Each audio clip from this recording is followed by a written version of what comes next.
शांती. आज आहे 30/12/23ची मुरली. महावाक्य आहे, गोड मुलांनो, शुभ कार्यात उशीर करायचा नाही. आपल्या भाऊ बहिणींना ठोकर खाण्यापासून अर्थात दुःखामध्ये होरपळण्यापासून वाचवायचे आहे. भूभू करून आप समान बनवायचे आहे. प्रश्न आहे, कोणत्या गोष्टीचा अनर्थ झाल्यामुळे भारत असा कवडी समान बनला आहे? उत्तर आहे, सर्वात मोठा अनर्थ हा झाला आहे की गीतेच्या स्वामीला विसरून गीतेच्या ज्ञानाद्वारे जन्म घेणाऱ्या मुलाला स्वामी अर्थात भगवान म्हटले आहे. याच एका अनर्थामुळे सर्वजण बाबांपासून बेमुख झाले आहेत. भारत कवडीतुल्य बनला आहे. आता तुम्ही मुले बाबांच्या सन्मुख सच्ची गीता ऐकत आहात, ज्या गीता ज्ञानामुळे देवी देवता धर्मस्थापन होतो. तुम्ही श्रीकृष्ण समान बनता. गीत आहे, किसने यह सब खेल रचाया. ओम शांती. ब्राह्मण कुलभूषण मुलांना समजले आहे की खरोखर आपल्याला स्वर्गामध्ये अप्रम अपार सुख होते. आपण खूप आनंदामध्ये होतो. आपण जीव आत्मे स्वर्गामध्ये खूप मजेमध्ये होतो. मग काय झाले? रंगरूपाची माया येऊन चिकटली. विकारांमुळेच याला नरक म्हटले जाते. नरक तर सगळाच आहे. आता हे जे भ्रमरीचे उदाहरण देतात, भ्रमरी आणि ब्राह्मणी दोघांचे काम एकच आहे. भ्रमरीचे उदाहरण तुमच्यावरून दिले जाते. भ्रमरी किडे घेऊन येते, घर बनवून त्यात किडे टाकते. हा देखील नरक आहे. सर्व किडे आहेत, परंतु सर्वच किडे देवी देवता धर्मवाले नाहीत. कोणत्याही धर्माचे असतील, सर्व नरकवासी किडे आहेत. मग आता देवी देवता धर्माचे किडे कोण आहेत हे कसे माहीत होणार की या ब्रह्मावंशी ब्राह्मणी आहेत, ज्या बसून भूभू करतात. जे देवता धर्माचे असतील तेच थांबू शकतील. जे देवता धर्माचे नसतील ते थांबणार नाहीत. नरकवासी किडे तर सर्वजण आहेत. संन्यासी देखील हेच म्हणतात की नरकाचे हे सुख कागविष्ठा समान आहे. त्यांना हे माहीतच नाही की स्वर्गामध्ये अथाह सुख आहे. इथे तर 5% सुख आणि 95% दुःख आहे. तर मग याला काही स्वर्ग म्हणणार नाही. स्वर्गात तर दुःखाची गोष्टच असत नाही. इथे तर अनेक शास्त्रे, अनेक धर्म तथा अनेक मते झाली आहेत. स्वर्गामध्ये तर एकच अद्वैत देवता मत आहे, एकच धर्म आहे. तर तुम्ही आहात ब्राह्मणी, तुम्ही भूभू करता. मग जे या धर्माचे असतात ते थांबतात. अनेक प्रकारचे आहेत. कोणी प्रकृतीला मानतात, कोणी विज्ञानाला मानतात, कोणी म्हणतात ही सृष्टी कल्पना मात्र आहे. असा वार्तालाप इथेच चालतो, सतयुगामध्ये चालत नाही. हे बेहदचे बाबा प्रजापिता ब्रह्मा मुखकमलाद्वारे आपल्या मुलांना बसून समजावून सांगत आहेत की तुम्ही माझ्याजवळ होता, आता पुन्हा माझ्याजवळ यायचे आहे. यामध्ये शास्त्रांची तर गोष्टच येत नाही. ख्राइस्ट अथवा बुद्ध येतात, ते देखील येऊन ऐकवतात. त्यावेळी तर शास्त्रांचा प्रश्नच उद्भवत नाही. ख्राइस्ट बायबल वाचत होता का? बायबलचा प्रश्नच येत नाही. बाबा म्हणतात, मुलांनो, तुम्ही आपली अवस्था तर बघा. माया रावणाने तुमची कशी हालत केली आहे. समजतात देखील आपण आसुरी रावण संप्रदायाचे आहोत. रावणाला जाळतात, परंतु जळतच नाही. रावणाला जाळणे केव्हा बंद होणार हे मनुष्यांना माहीतही नाही. तुम्ही आहात ईश्वरीय दैवी संप्रदाय. तुम्ही माझी मुले आहात. आता मी परत आलो आहे तुम्हा मुलांना राजयोग शिकविण्यासाठी. अनेक धर्म आहेत, त्यांच्यामधून काढण्यासाठी किती मेहनत करावी लागते. गीता देखील कुठून आली? आदी सनातन धर्म जो होता त्याविषयीची माहिती कोठून उदयास आली? जी माहिती मग ऋषी मुनींनी बसून लिहिली आहे आणि आतापर्यंत ऐकत आले आहात. वेद कोणी सांगितले? वेदांचा जनक कोण आहे? बाबा म्हणतात की गीतेचा भगवान मी आहे. गीता माता रचली शिवबाबांनी, त्यातून जन्म घेतला श्रीकृष्णाने. त्याच्यासोबत राधा इत्यादी सर्व येतात. प्रथम आहेतच ब्राह्मण. तुम्हा मुलांना निश्चय आहे की ते आमचे मोस्ट बिलवेड अर्थात सर्वात प्रिय बाबा आहेत, ज्यांना सर्वजण म्हणतात, ओ गॉड फादर दया करा. भक्त बोलावतात की कसे दुःखातून सुटावे. जर भगवान सर्वव्यापी असेल तर मग बोलावण्याची गरजच नाही. मुख्य आहे गीतेची गोष्ट. किती यज्ञ इत्यादी रचतात. आता तुम्ही अशी पत्रके छापा. आता किती अनर्थ झाला आहे. जिथे पाहावे तिथे गीता लिहित राहतात. गीता कोणी रचली? कोणी सांगितली? केव्हा सांगितली? कोणी बनवली? काहीच माहीत नाही आहे. श्रीकृष्णाचा देखील यथार्थ परिचय नाही आहे. बस फक्त म्हणतात जिथे पाहावे तिथे सर्वत्र कृष्णच कृष्ण आहे. राधेचे भक्त राधेसाठी म्हणतात सर्वत्र राधाच राधा आहे. एका निराकार परमात्म्यालाच म्हटले असते तरी देखील ठीक होते. सर्वांनाच का सर्वव्यापी केले आहे? गणेशासाठी देखील म्हणतील सर्वव्यापी आहे. एकाच मथुरा शहरामध्ये कोणी म्हणतील श्रीकृष्ण सर्वत्र आहे, कोणी म्हणतील राधा सर्वत्र आहे. किती गोंधळ झाला आहे. एक की मत न मिले दूसरे से. एकाच घरामध्ये पित्याचा गुरु वेगळा तर मुलाचा गुरु वेगळा. वास्तविक गुरु केला जातो वानप्रस्थामध्ये. बाबा म्हणतात मी देखील आलो आहे यांच्या अर्थात ब्रह्मा बाबांच्या वानप्रस्थ अवस्थेमध्ये. दुनियेमध्ये तर जितका जो मोठा गुरु असेल तितका त्याला नशा असतो. आदिदेवला महावीर देखील नाव दिले आहे. हनुमानाला देखील महावीर म्हणतात. महावीर तर तुम्ही शक्ती आहात. दिलवाडा मंदिरामध्ये शक्तींची सिंहावर स्वारी दाखवली आहे आणि पांडवांची हत्तींवर. मंदिर खूप युक्तीने बनवले आहे. हुबेहूब तुमचे यादगार अर्थात स्मृती रूप आहे. तुम्ही तर त्यावेळेस असणार नाही की तुमचे चित्र द्याल. मंदिरे तर द्वापारमध्ये बनली आहे तर तुमची चित्रे कुठून येणार? सेवा तर तुम्ही आता करत आहात. सर्व गोष्टी आत्ताच्या आहेत. त्यांनी नंतर त्याची शास्त्रे बनवली आहेत. आपण जर गीतेचे नाव घेतले नाही तर मनुष्य समजतील माहीत नाही हा कोणता नवीन धर्म आहे. किती मेहनत करावी लागते. ते अर्थात धर्मस्थापक या दुनियेमध्ये फक्त धर्मस्थापन करतात. तुम्हाला तर नवीन दुनियेसाठी बाबा तयार करत आहेत. बाबा म्हणतात माझ्यासारखे कर्तव्य कोणीही करू शकत नाही. सर्व पतितांना पावन बनवावे लागते. आता तुम्हा मुलांनी सर्वांना चेतावणी द्यायची आहे. भारतामध्ये किती अनर्थ झाला आहे, ज्या कारणानेच भारत कवडीतुल्य बनला आहे. पित्याने गीता मातेद्वारा श्रीकृष्णाला जन्म दिला. त्यांनी मग श्रीकृष्णाला गीतेचा स्वामी बनवला आहे.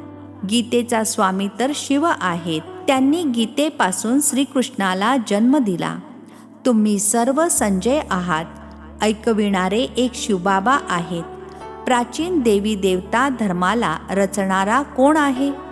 हे सर्व लिहिण्यासाठी बुद्धी पाहिजे. गीतेद्वारे आपण जन्म घेत आहोत. ही मम्मा राधा बनेल आणि हे अर्थात ब्रह्मा मग श्रीकृष्ण बनतील. या गुप्त गोष्टी आहेत ना. ब्राह्मणांचा जन्म कोणालाही समजू शकणार नाही. गोष्ट आहेच श्रीकृष्ण आणि परमात्म्याची. ब्रह्मा, श्रीकृष्ण आणि शिवबाबा या सर्व गोष्टी गूढ आहेत ना. या सर्व गोष्टींना समजणारा खूप बुद्धिवान पाहिजे. ज्यांचा योग पूर्ण असेल त्यांची बुद्धी पारस बनत जाईल. ज्याची बुद्धी भटकत असते त्याच्या बुद्धीमध्ये हे टिकू शकणार नाही. बाबा तुम्हा मुलांना किती उच्च नॉलेज देत आहेत. विद्यार्थी आपली बुद्धी देखील चालवतात ना.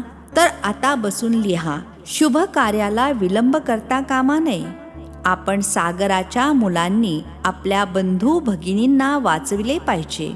बिचारे दुःख सहन करत राहतात. असे म्हणतील, बीके इतका टाहो फोडून सांगत आहेत. काहीतरी गोष्ट असेल. लाखो पत्रके छापून गीता पाठशाळा इत्यादी ठिकाणी वाटा. भारत अविनाशी खंड आहे आणि सर्वोत्तम तीर्थ आहे. जे बाबा सर्वांना सद्गती देतात त्यांच्या तीर्थस्थानाला गायब केले आहे. तर मग त्यांचे नाव प्रसिद्ध केले पाहिजे. फूल चढविण्यालायक एक शिवच आहेत, बाकी तर सर्व व्यर्थ आहे. गीता पाठशाळा खूप आहेत. तुम्ही वेश बदलून तिथे जा. नंतर भले समजू देत की ही बीके असणार. असे प्रश्न कोणी विचारू शकत नाहीत. अच्छा, तुम्ही समजता शिवबाबा ब्रह्मातनामध्ये बसून या गोष्टी समजावून सांगत आहेत. जे बाबा स्वर्गाचा मालक बनविणारे आहेत ते आता आलेले आहेत. जोपर्यंत ब्राह्मण बनत नाही तोपर्यंत देवता बनू शकणार नाही. ब्राह्मण कुळ देवतांपेक्षा देखील उच्च आहे. सर्वांची आत्मा पावन होत आहे. तुम्ही मग नवीन दुनियेमध्ये पुनर्जन्म घेणार. अच्छा, गोड गोड खूप खूप वर्षांनंतर भेटलेल्या मुलांप्रती मात पिता बापदादांची प्रेमपूर्वक आठवण आणि सुप्रभात. आत्मिक पित्याचा आत्मिक मुलांना नमस्ते. आम्हा आत्मिक मुलांचाही आत्मिक पित्याला नमस्ते. रात्री क्लास आहे 12/1/1969. तुम्ही मुले एका बाबांच्याच आठवणीमध्ये बसले आहात. एकाच्या आठवणीमध्ये राहणे याला म्हटले जाते अव्यभिचारी आठवण. जर इथे बसलेले असताना देखील दुसऱ्या कोणाची आठवण येत असेल तर व्यभिचारी आठवण म्हणणार. खायचे प्यायचे, एका घरामध्ये राहायचे आणि आठवण दुसऱ्याची करायची ही तर फसवणूक झाली. भक्ती देखील जोपर्यंत एका शिवबाबांची करतात तोपर्यंत अव्यभिचारी भक्ती झाली आणि मग दुसऱ्यांची आठवण करणे ही व्यभिचारी भक्ती होते. आता तुम्हा मुलांना ज्ञान मिळाले आहे. एक बाबा किती कमाल करतात, अर्थात चमत्कार करतात. आम्हाला विश्वाचे मालक बनवितात. तर त्या एकाचीच आठवण केली पाहिजे. मेरा तो एक. परंतु मुले म्हणतात शिवबाबांची आठवण विसरायला होते. वा, भक्ती मार्गामध्ये तर तुम्ही म्हणत होता आम्ही एकाचीच भक्ती करणार. तेच पतित पावन आहेत. आणखी तर कोणाला पतित पावन म्हटले जात नाही. एकालाच म्हटले जाते. तेच उच्च ते उच्च आहेत. आता तर भक्तीची गोष्टच नाही. मुलांना ज्ञान आहे. ज्ञानसागराची आठवण करायची आहे. भक्ती मार्गामध्ये म्हणतात तुम्ही आलात की आम्ही तर तुमचीच आठवण करणार. तर या गोष्टींची आठवण केली पाहिजे. प्रत्येकाने स्वतःला विचारा, मी एका बाबांचीच आठवण करतो का? अनेक मित्र, नातेवाईक इत्यादींची आठवण करतो? एका बाबांवरच मन लावायचे आहे. जर मन आणखी दुसरीकडे गेले तर आठवण व्यभिचारी होते. बाबा म्हणतात मुलांनो, मामेकम अर्थात मज एकाची आठवण करा. मग तिथे तुम्हाला दैवी नातलग मिळतील. नवीन दुनियेमध्ये सर्व नवीन मिळणार. म्हणून स्वतःला तपासत राहायचे आहे की मी कोणाची आठवण करतोय. बाबा म्हणतात तुम्ही मज पारलौकिक पित्याची आठवण करा. मीच पतित पावन आहे. प्रयत्न करून दुसरीकडून बुद्धियोग काढून बाबांची आठवण करायची आहे. जितकी आठवण कराल तितकीच पापे नष्ट होतील. असे नाही की जितकी आपण आठवण करू तितकी बाबा देखील करतील. बाबांना कोणती पापे थोडीच नष्ट करायची आहेत. आता तुम्ही इथे बसले आहात पावन बनण्यासाठी. शिवबाबा देखील इथे आहेत. त्यांना स्वतःचे शरीर तर नाहीये, लोन घेतलेले आहे. तुम्ही बाबांना वचन दिले आहे, बाबा तुम्ही आलात तर आम्ही तुमचे बनून नवीन दुनियेचे मालक बनणार. स्वतःच्या मनाला विचारत राहा, हे तर जाणता की बुद्धियोगाची लिंक सारखी सारखी बाबांपासून तुटते. बाबा जाणतात लिंक तुटणार, पुन्हा आठवण कराल, पुन्हा तुटणार. मुले नंबरवार पुरुषार्थ तर करतातच. चांगल्या रीतीने बाबांच्या आठवणीमध्ये राहिलात तर या डिनायस्टीमध्ये अर्थात घराण्यामध्ये याल. स्वतःला तपासत राहा, डायरी ठेवा. पूर्ण दिवसामध्ये आपला बुद्धियोग कुठे कुठे गेला, तर मग बाबा समजावून सांगतील. आत्म्यामध्ये जे मन बुद्धी आहे ती पळते. बाबा म्हणतात पळाल्यामुळे नुकसान होईल. माझी आठवण करण्यामध्ये खूप फायदा आहे, बाकी तर नुकसानच नुकसान आहे. आठवण करायची आहे मुख्य एकाची. तुम्हाला स्वतःची काळजी घ्यायची आहे. पावला पावलावर फायदा, पावला पावलावर नुकसान. 84 जन्म देहधारींची आठवण करून नुकसानच झाले. एक एक दिवस करत 5000 वर्ष झाली, नुकसानच झाले. आता बाबांच्या आठवणीमध्ये राहून फायदा करून घ्यायचा आहे. अशा प्रकारे विचार सागर मंथन करून ज्ञानरत्ने काढायची आहेत. बाबांच्या आठवणीमध्ये एकाग्रचित्त होऊन राहायचे आहे. काही मुलांना कवड्या अर्थात पैसे कमावण्याची चिंता असते. माया, धंदा इत्यादींचे विचार घेऊन येते. श्रीमंताला तर खूप विचार येतात. तर बाबा काय करणार? बाबांचा अर्थात ब्रह्मा बाबांचा किती चांगला धंदा होता. त्रास इत्यादी सहन करण्याची आवश्यकताच नव्हती. ब्रह्मा बाबा म्हणाले, कोणी व्यापारी आले तर मी विचारत असे, आधी हे तर सांगा तुम्ही व्यापारी आहात की एजंट आहात? तुम्हाला धंदा इत्यादी करत बुद्धीचा योग बाबांसोबत लावायचा आहे. आता कलयुग पूर्ण होऊन सतयुग येत आहे. पतित तर सतयुगामध्ये जाणारच नाहीत. जितकी आठवण कराल तितकेच पवित्र बनाल. प्युरिटीमुळे धारणा चांगली होईल. पतित ना आठवण करू शकणार ना धारणा होईल. कोणाला भाग्यानुसार वेळ मिळतो, पुरुषार्थ करतात. कोणाला वेळच मिळत नाही, आठवणच करत नाहीत. ज्याने जितका प्रयत्न कल्पापूर्वी केला आहे तितका करतात. प्रत्येकाने आपली आपण मेहनत करायची आहे. पूर्वी कमाईमध्ये तोटा झाला की ब्रह्मा बाबा म्हणत असत, ईश्वराची इच्छा. आता म्हणतात ड्रामा. जे कल्पापूर्वी झाले तेच होणार. असे नाही की आता 4 तास आठवण करता तर दुसऱ्या कल्पामध्ये जास्त कराल. नाही, शिक्षण दिले जाते. आता पुरुषार्थ कराल तर कल्प कल्प चांगला पुरुषार्थ होईल. तर चेक करा की बुद्धी कुठे कुठे जाते. मल्लयुद्धामध्ये खूप सावधगिरी बाळगली जाते. अच्छा, आत्मिक मुलांना आत्मिक बापदादांची प्रेमपूर्वक आठवण आणि शुभरात्री. धारणेसाठी मुख्य सारांश आहे. पहिला पॉइंट आहे, बुद्धिवान बनण्यासाठी आठवणीने आपल्या बुद्धीला पारस बनवायचे आहे. बुद्धीला इकडे तिकडे भटकू द्यायचे नाही.